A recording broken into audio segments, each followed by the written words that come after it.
At Melbourne Fashion Week, design students have the opportunity to showcase their latest creations.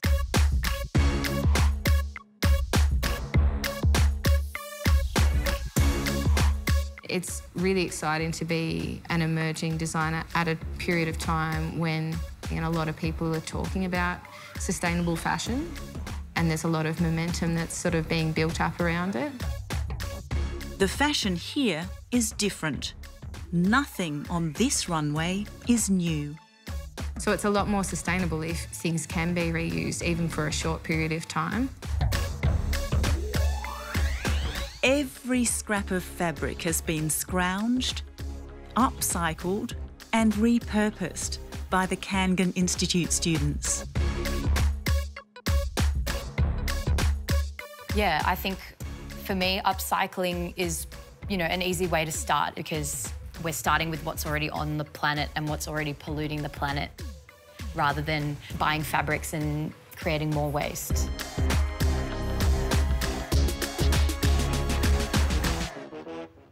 So for the jacket, I was just playing around with the beading and not sure what colour to use. I found some crocheted lace, but I don't know if I want to use that or if I should use some of the swatch headers. What do you think? I've also got this. This is beautiful. Yeah. So when we're doing upcycling and we're making sustainable fashion or even zero waste, you have to throw the traditional processes out the window with this type of work. Okay. Because you're working with what you've got. Yeah. When I first started this course, I think I was very overwhelmed with all of the problems with the industry and the sustainability aspect of it. And immediately I thought, you know what, I don't want to be a designer. I do not want to contribute to this. I don't want to make more clothing. I just thought, it's out of control. I don't want to get involved. But the fashion students here are encouraged to think outside the box. When we go to the warehouse, it can be really overwhelming. A really good way to get around it is to just look at the colours you like first of all and see that you like the fabric. Sure. Oh, wow. How massive is this place?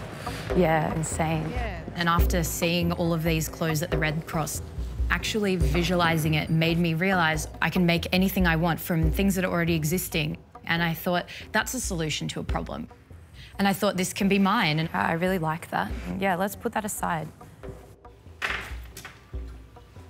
People don't really think about repairing their clothes anymore. It's all about, well, it's cheaper for me to just buy something brand new, so I'm just going to do that.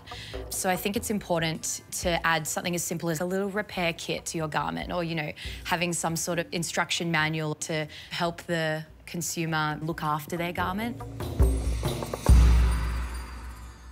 In the next 10 years that we make more progress in Australia on what is often referred to as the circular economy. So there's a number of challenges, but probably the main one is sorting the product. Because of the volumes that we have, it has to be done in an automated way. And the machinery that is required to do that is incredibly expensive. We haven't got to a point yet where it's commercially viable in Australia.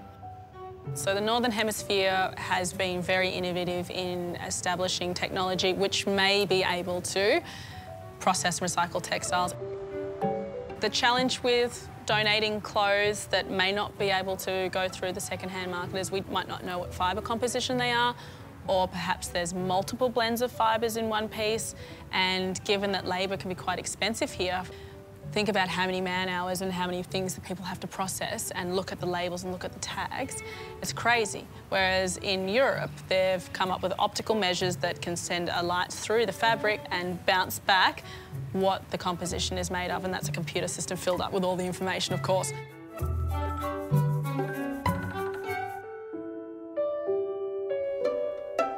Sustainability doesn't have to be expensive.